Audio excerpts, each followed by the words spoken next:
tension between police, protesters, and journalists is in full view. The LAPD declares the scene at Echo Park an unlawful assembly. They say protesters must disperse. That includes homeless who live in the park, and residents, and advocates who support them. That also includes journalists, like Kalia Williams, a reporter from the Collegian at LA City College. It's kind of recording a little bit of the crowd, just kind of observing, and then I got swept into the crowd. And as I was getting swept, some of the organizers were saying, oh, they're going to like kettle us down on Sunset. But as we started backing up, they ended up kettling us sooner. And a bunch of cops start coming out of the alleys. And then as soon as they like kettled us, they announced that we were all under arrest. LAPD officers rounded up journalists and legal observers from the National Lawyers Guild and led them away 2 by 2. Police released reporters from the mainstream outlets like the LA Times and Spectrum Cable eventually, but many journalists who did not have an LAPD press credential went to jail. Olivia Martinez lives in the Echo Park area. She says some journalists who were not detained began live streaming the arrests of their colleagues. The reason I wasn't arrested is because basically if you were on one side of the street, it was just like luck of the draw. If you're on one side of the street, you got kettled and eventually arrested. And then if you were on the other side of the street, you basically got pushed off the, just these people want to hide poverty. So they're just going to move it somewhere else and think that, works. And because they don't want that in their neighborhood or whatever. Criticism of the arrests came quickly. The executive director of the ACLU called it militarized police action. Hector Viegra says it was a cruel way to treat displaced persons. In a statement, he said mass arrests of protesters, journalists, and others would not hide the city's actions. Free speech advocates say LAPD got it wrong. Our position is very clear under the First Amendment of the United States Constitution, as well as various local state statutes and the state constitution of California.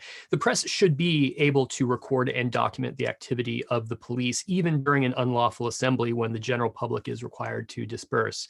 And we think that's a critical element of the constitutional privileges of the press, because the idea is to prevent potential abuses. Albert Cerna is a student at San Francisco State University. He writes for a newspaper in East Los Angeles. So systemically, big organizations, people in power don't want us to always do our job. They want us to do our job when it suits them, when it makes them look good. But when we're critical or even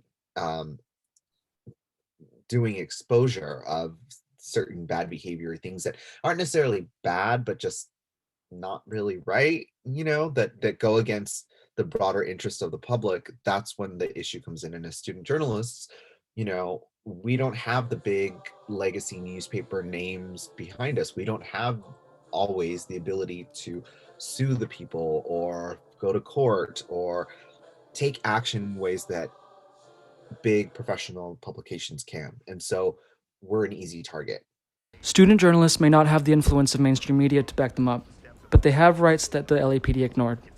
It is information that did not make its way to the police frontline, and that needs to change. There is some disagreement, I would say, actively between the press and the police about certain interpretations of law. And today, we all want to see a peaceful resolution to these sorts of situations. So with the student journalists, but it's important to remember student journalists in this state by law have the same rights as all members of the press. Meanwhile, Kalia spent several hours restrained in zip ties and transported in non-COVID safe conditions for exercising her First Amendment rights. But she says she was not intimidated or afraid.